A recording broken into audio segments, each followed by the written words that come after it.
আম্মা জান আয়েশা রাদিয়াল্লাহু তাআলা বলেন, রাসূল সাল্লাল্লাহু আলাইহি ওয়াসাল্লাম এই শাবান মাসে এত নফল রোজা রাখতেন যে অন্য কোনো মাসে এত নফল সিয়াম রাখতেন না। সাল্লাল্লাহু আলাইহি ওয়াসাল্লাম এই মাসে এত নফল রোজা রাখতেন যে অন্য কোনো মাসে এত নফল সিয়াম রাখতেন না। এই মাসটা নফল রোজার একটা গুরুত্বপূর্ণ মাস, শাবান মাস। আমরা এই মাসে বেশি বেশি যদি নফল রোজা রাখি তাহলে আল্লাহ রাব্বুল আলামিনের নৈকট্য অর্জন করতে পারব। এই মাসটাকে পবিত্র কোরআনের আলোকে বলা হয় নিসফি শাবান, মানে 14 শাবানের দিবাগত রাত, যে রাতটা আজকে রাতটা আসতেছে এই রাতটাকে বলা হয় নিসফি শাবান, চাঁদের রাত। এই রাতে আল্লাহ রাব্বুল আলামিন সাধারণ ঘোষণা করছেন যে আমি আমার বান্দাদেরকে সাধারণ ঘোষণা করছি তাদের গুনাহগুলোকে আমি ক্ষমা করে দিই। তবে একটা বিষয় জানা যে কবিরা গুনাহকে তবে ক্ষমা করা হয় না, অন্যের হক নষ্ট করে এইগুলো ক্ষমা করা হয় না। যেগুলো বড় বড় গুনাহ এগুলাকে এই রাতে ক্ষমা করা হয় না, ক্ষমা করা হয় সগীরা গুনাহগুলো ক্ষমা করা হয়। কিন্তু দুই শ্রেণীর ব্যক্তি যারা আছে তাদের গুনাহ ক্ষমা করা হয় না, যারা শিরকের সাথে সম্পর্ক এবং যারা হিংসুক তাদের গুনাহ ক্ষমা করা হয় না। হিংসা হচ্ছে আল্লাহ রাব্বুল আলামিন একজন ব্যক্তিকে নিয়ামত দান করছেন, ওই নিয়ামতটা আপনার সহ্য হয় না, আপনার মনে মধ্যে কষ্ট লাগে, তখন আপনি কুনজরে অথবা বকবক করেন তার জন্য যাতে তার এই নিয়ামতটা নষ্ট হয়ে যায়। এটাকে বলা হয় হিংসুক, মানে আপনার যেটা ভালো অন্য একটা ভালো পছন্দ করেন না, এটাকে বলা হয় হিংসুক।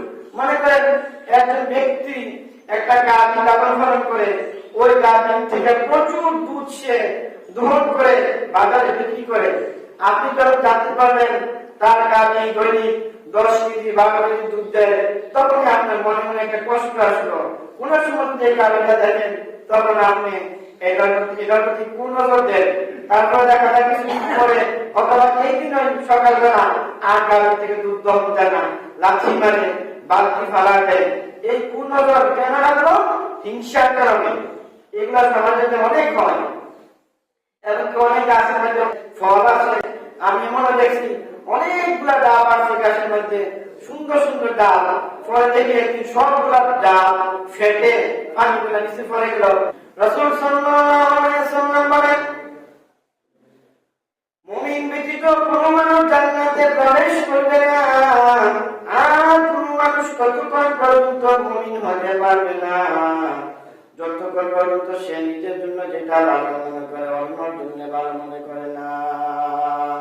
যদি আপনি অন্যের জন্য ভালো মনে করেন তাহলে আপনার প্রতি হিংসা আসবে না, ভালোবাসা আসবে, দয়া আসবে, তার জন্য করুণা আসবে। মহান আল্লাহ রাব্বুল আলামিন বলেন, ইন্নামাল মুমিনুনা ইখওয়াতুন। মহান আল্লাহ রাব্বুল আলামিন বলেন, সকল মুমিন একে অপরের ভাই, অতএব এক মুমিন অপর মুমিনের প্রতি হিংসা করতে পারে না। রাসূলুল্লাহ সাল্লাল্লাহু আলাইহি ওয়াসাল্লাম বলেন, আল মুসলিমু আখুল মুসলিম, এক মুসলমান অপর মুসলমানের ভাই। সুতরাং কোন মুসলমান যদি প্রকৃতপক্ষে তার মুসলমান ভাইকে আগলে রাখে, বুকে ধারণ করে ভালোবাসে, তাহলে তার প্রতি হিংসা আসতে পারে না, বিদ্বেষ আসতে পারে না। আরে এই হিংসা বিদ্বেষ এটা নতুন কিছু না, এটা সৃষ্টি সূচনা লগ্ন থেকে আরম্ভ। যেমন মহান আল্লাহ রাব্বুল আলামিন যখন আদম আলাইহিস সালামকে সৃষ্টি করলেন, আদম আলাইহিস সালামকে সৃষ্টি করার পরে আল্লাহ রাব্বুল আলামিন যে ফেরেশতাদেরকে বললেন সিজদা করার জন্য, ফেরেশতারা আদম আলাইহিস সালামকে সিজদা করলো। যখন ইবলিসকে বলল, ইবলিস তুমি আমার বান্দা আদমকে সিজদা করো, তখন ইবলিস শয়তান সিজদা করলো না হিংসার কারণে। তখন থেকে হিংসা আরম্ভ হইল। ইবলিস বলতেছে, আল্লাহ আমি হইলাম জিন, আমাকে বানাইছো আগুন দিয়ে, আর আদমকে বানাইছো মাটি দ্বারা, আমি আগুন হয়ে কেন আমি আমি আদমকে সৃষ্টি করব, আদম মাটি থাকে পায়ের নিচে আর আগুন থাকে উপরের দিকে। এই যে হিংসা তার ভিতরে আসলো, তখন সে আর চিন্তা করলো না, তুমি যখন আমার হুকুমকে অমান্য করলা, হিংসা করলা, এই জন্য আমি তোমাকে কাফের বানাই দিলাম। রাসূল সাল্লাল্লাহু আলাইহি ওয়াসাল্লাম বলেন, হিংসা এমন একটা জিনিস, আগুন যেমন করে শুকনো কাঠকে নিঃশেষ করে দেয়, তেমনি ভাবে হিংসা করার কারণে ব্যক্তির নেক আমলগুলা নিঃশেষ হয়ে যায়। আপনি যদি কারোর প্রতি হিংসা করেন, তাহলে আপনার নেক আমলগুলা এগুলা একবার চিরদিনের জন্য ধ্বংস হয়ে যাবে। অতএব আমরা সবাইকে ভালোবাসবো, হিংসা করব না। যদি আমরা মানুষকে হিংসা না করি, ভালোবাসি, তাহলে আমাদের মধ্যে পরস্পরের মধ্যে আন্তরিকতা বৃদ্ধি পাবে। আমরা একটা প্ল্যাটফর্মের মধ্যে আসতে পারবো, ঐক্য গঠন করতে পারবো, মুসলিম ভাই হিসাবে আমরা সমাজে বসবাস করতে পারবো।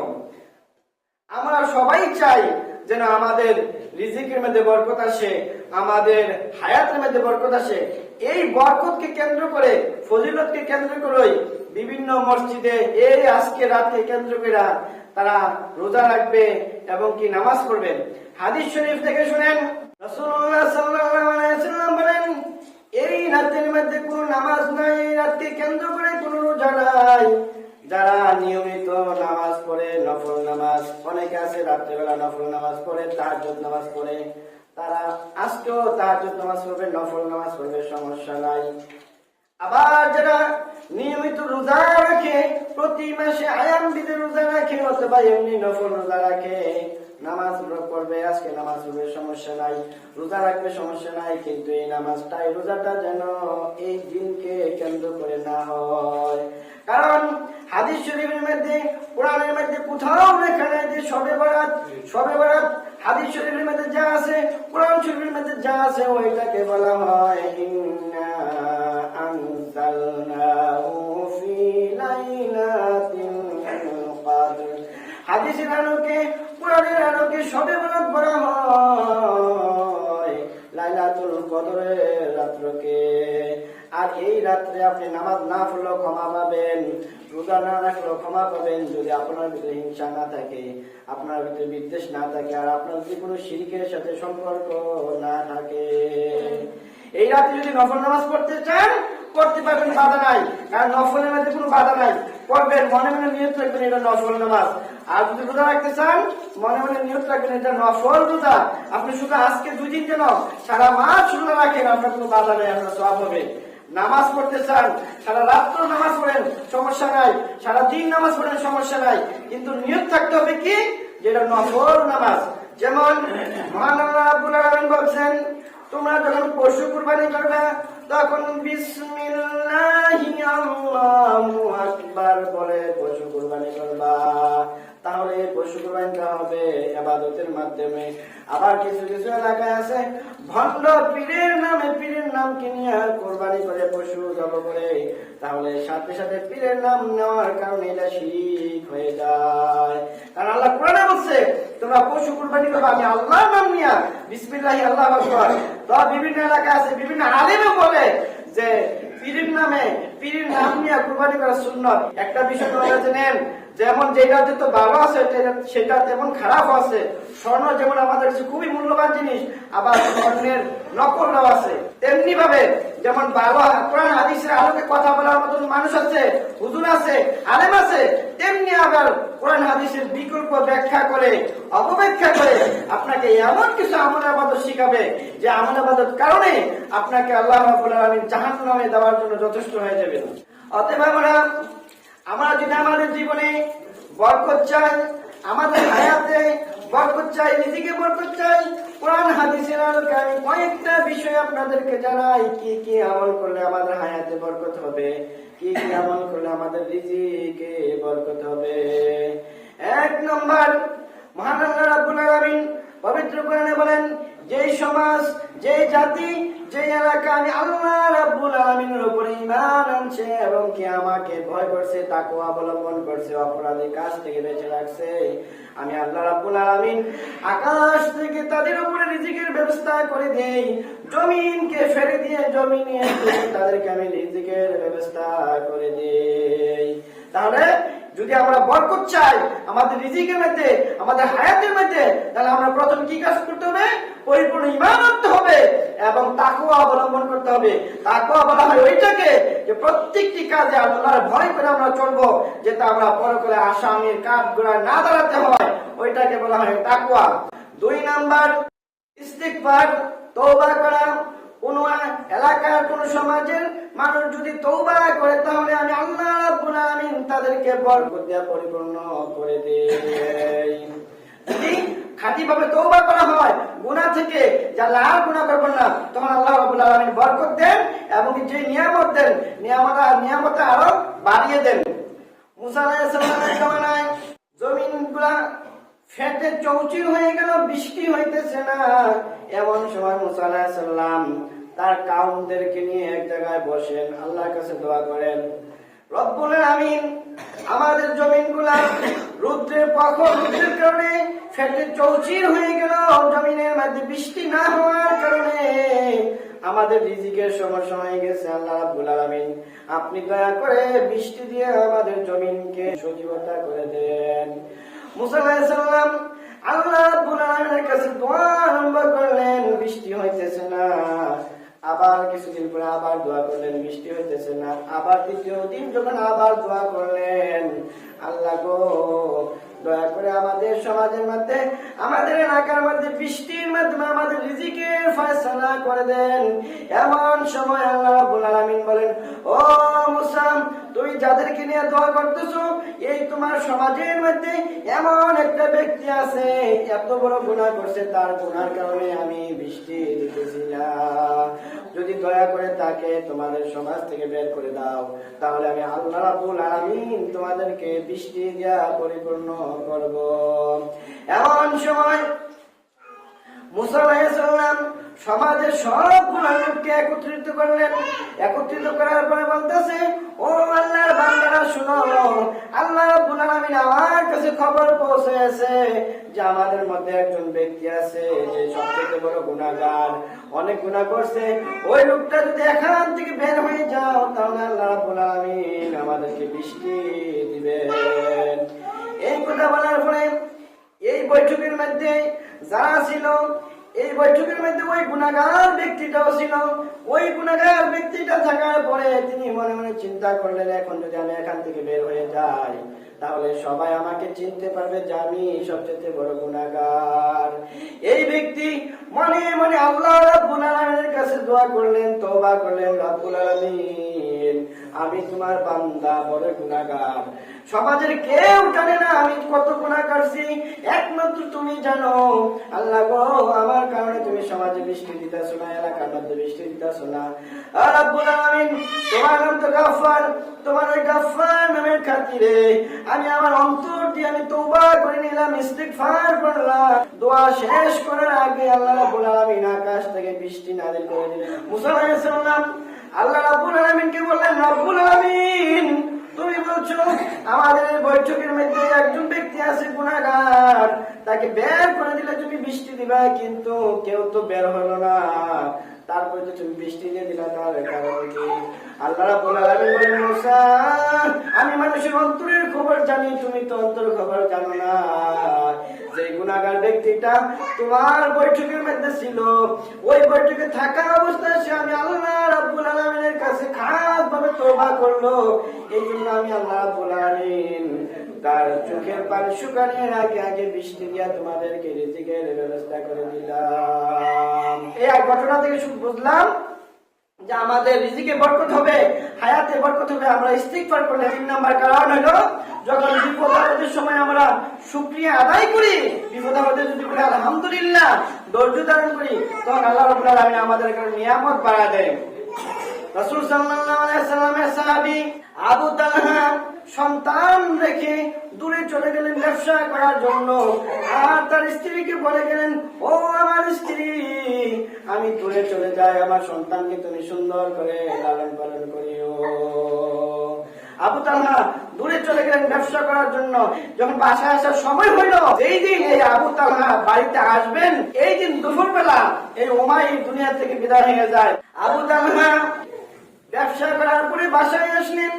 বাসায় আসার পরে তার স্ত্রীকে বললেন, উম্মে সুলাইম, আমার সন্তান উমাইর কোথায়? এমন সময় তার স্ত্রী উম্মে সুলাইম বলতেছে, স্বামী আমার, আপনি আপনার সন্তানকে পাবেন, কোনো চিন্তা করেন না। আবু তালহা গোসল করলেন, সন্ধ্যা হয়ে গেল। স্ত্রী আমার ছেলে উমাইর কোথায়, তাকে একটু দাও আমার কোলে নাও। স্ত্রী বলে, স্বামী আমার, আপনি খাবার দাবার খান, আপনার সন্তান ঘুমিয়ে আছে, সে ঘুমিয়ে আছে, আপনি খাবার খান, একটু শান্ত হন। রাত্রেবেলা খাবার দাবার খাইলো। খাবার দাবার খাওয়ার পরে যখন তারা স্বামী স্ত্রী আবার দৈহিক মিলন করলো, আনন্দ করলো, আনন্দ করার পরে বলতেছে, স্ত্রী আমার, তুমি আমাকে এতক্ষণ বলছো আমার ছেলে ঘুমাই আছে, এখন আমার ছেলেকে আমার কোলে দাও।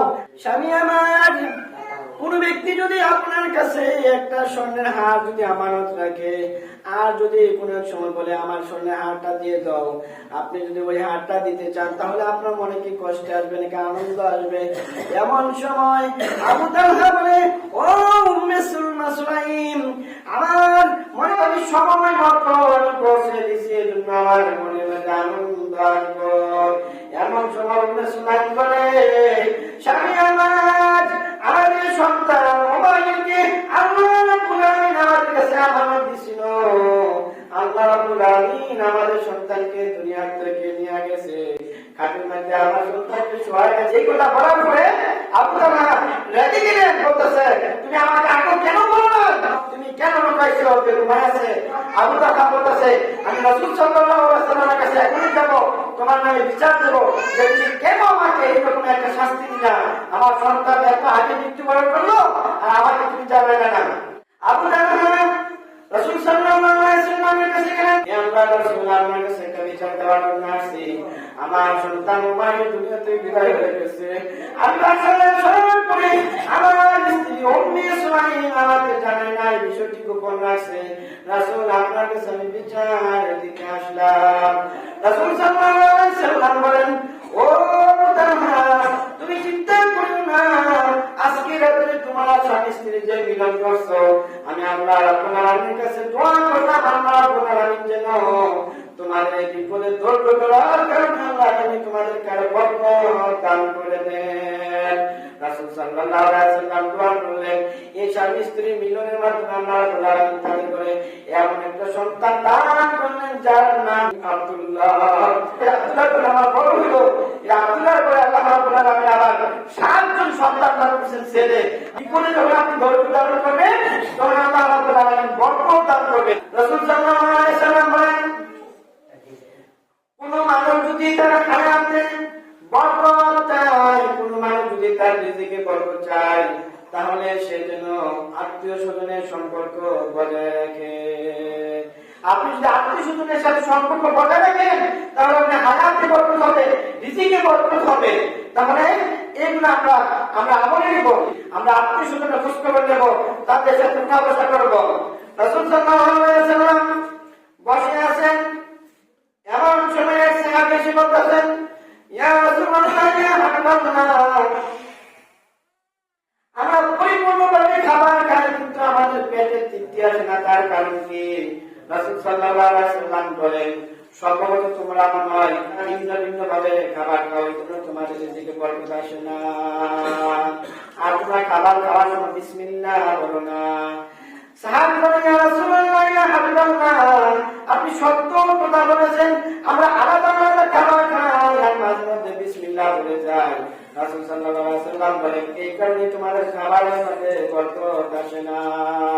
এই হাদিস থেকে বুঝলাম, আমরা যদি খাবারে বরকত চাই, খাবারের শুরুতে বলতে হবে বিসমিল্লাহ আলা বারাকাতিল্লাহ, তাহলে এই খাবারের মধ্যে আল্লাহ বরকত দিবেন। রাসূল সাল্লাল্লাহু আলাইহি ওয়াসাল্লাম বলেন, যারা খাবারের এক সাইড থেকে আস্তে আস্তে ছোট ছোট লোকমা করে বিসমিল্লাহ বলে খান, আল্লাহ রাব্বুল আলামিন আকাশ থেকে এই প্লেটের মধ্যে বরকত দান করে। তারপরে একসাথে খেতে হবে। অনেক পরিবারের মধ্যে আছে, পিতা ভাত খেলে ছেলেরা ভূমিকা বসে থাকে, আরেক করে বসে থাকে, পিতা খাওয়া শেষ তখন ছেলেরা আসে না, সমাজ জায়গাতে আছে। ইসলামের নিয়ম কি? পিতা ছেলে যারা আছে সবাই একসাথে খাওয়াবেন, যারা খান তারা ভিতরে রাখবে। কত মজা পান, কত আনন্দ পান, আলাদা আলাদা খাবার আনন্দ লাগে।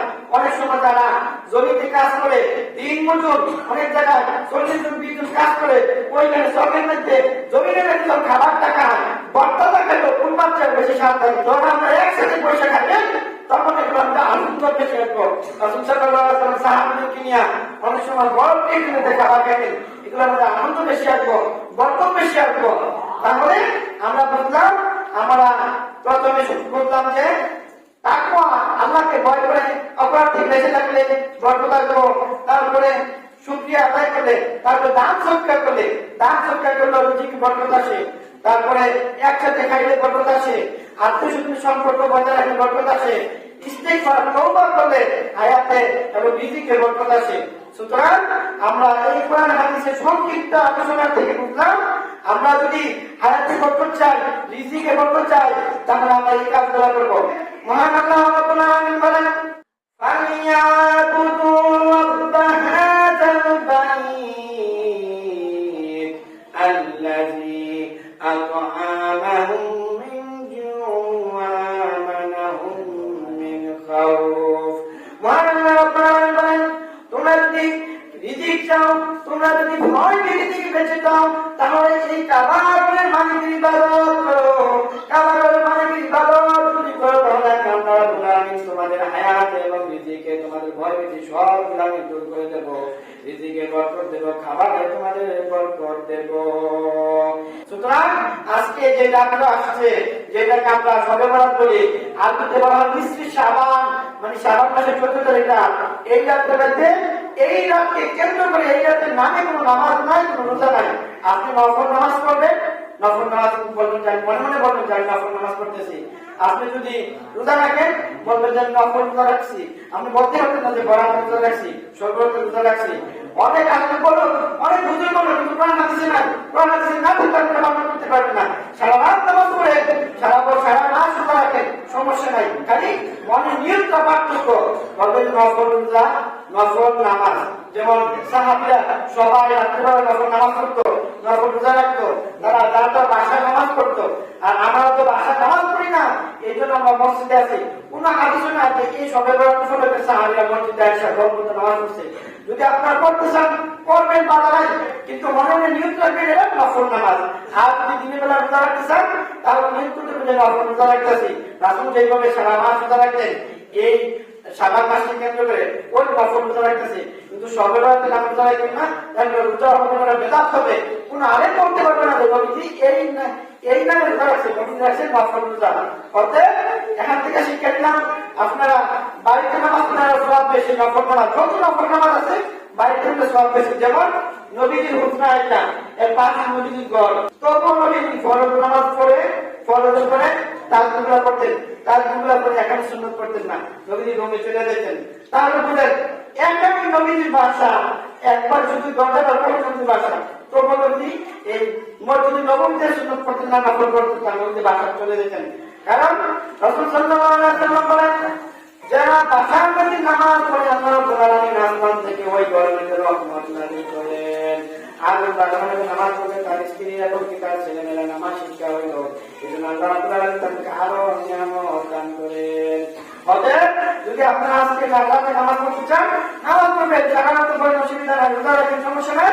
আপনার শুধু মনে রাখবেন যে নফল নামাজ আর নফল রোজা, এতে কোনো বাধা নাই। আর যদি বলেন শবে বরাতের নামাজ, অনেক জায়গা আছে মাইকে বইটা দেয় যে 15 রাত 3 বার, 12 রাত নামাজ পড়েন, 16 রাত নামাজ পড়েন, 100 টাকা নামাজ পড়েন, কোন নিয়ম আনতে নাই। নামাজ যে কোনো সূরা পড়তে পারেন, নামাজ পড়ার কোনো নিয়ম নাই যে এই সূরা এই সূরা এই সূরা। রাসূল বলেন তুমি যেখান থেকে খুশি কোরআন শিখবে সেখান থেকে পড়তে পারো, কোনো ধরাবাধা নাই। অতএব আপনার নফল নামাজ পড়বেন, যত পড়েন সমস্যা নাই, কিন্তু নিয়মটা মনে মনে নিয়ত রাখবেন যে আমি নফল নামাজ পড়তেছি। কেউ তাহাজ্জুদ করবেন, কেউ কোরআন তেলাওয়াত করবেন, কেউ জিকির করবেন, সমস্যা নাই, নিয়ত রাখবেন যে নফল পড়তেছি। রাসূল সাল্লাল্লাহু আলাইহি ওয়াসাল্লাম যেভাবে নফল ইবাদত করতো, আমরা নফল ইবাদত করি। আবারও বলি, মসজিদ থেকে বেশি উত্তম কোথায়? ঘরে বলে। যেমন মসজিদে নবীজির পিছনে মহিলারা নামাজ পড়তো, কিন্তু হাদিস শরীফে আছে যদি কেউ এই মসজিদে না পড়ে মহিলারা বাসায় নামাজ পড়ে তা আরো তাদের জন্য উত্তম।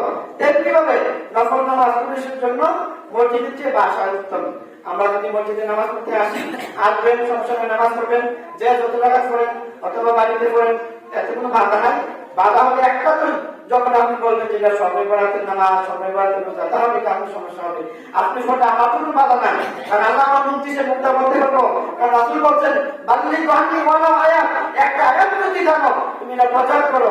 আবার আল্লাহ বলছেন যে তুমি তাবলীগ করো, দাওয়াত দাও কোরআনের হাদিসের, কে মানলো না মানলো এটা তোমার বিষয় না। আমাকে আল্লাহ জ্ঞান দিয়েছে, ওই জ্ঞানের উপরে আমি আপনার বিষয় প্রচার করছি। আপনার যদি মানা মানেন আপনার কি বিষয়। আর একটা কথা বুঝেন, আপনি আজকে একটা ভুল শিক্ষা, একটা ভুল আমার কাছে দুনিয়াতে সমস্যা হবে না, এটা দেওয়া হবে না হাসুর মাঠে। আর হাসুর মাঠে আপনি দলাকে বুঝতে পারছেন, তাহলে কিন্তু মার ধরার সম্ভাবনা নাই। অতএব আমরা এই নিষ্পেষে আবার কনসিডার করে আমরা যত ইবাদত করবো, নিয়ত রাখবো নফল নামাজ, নফল রোজা। এই দিনকে কেন্দ্র করে কোনো নামাজ নাই, কোনো রোজা নাই। এই দিন কেন্দ্র করে কোন নবী সাহাবীরা মসজিদে এসে 10 বছর নামাজ পড়ছে না।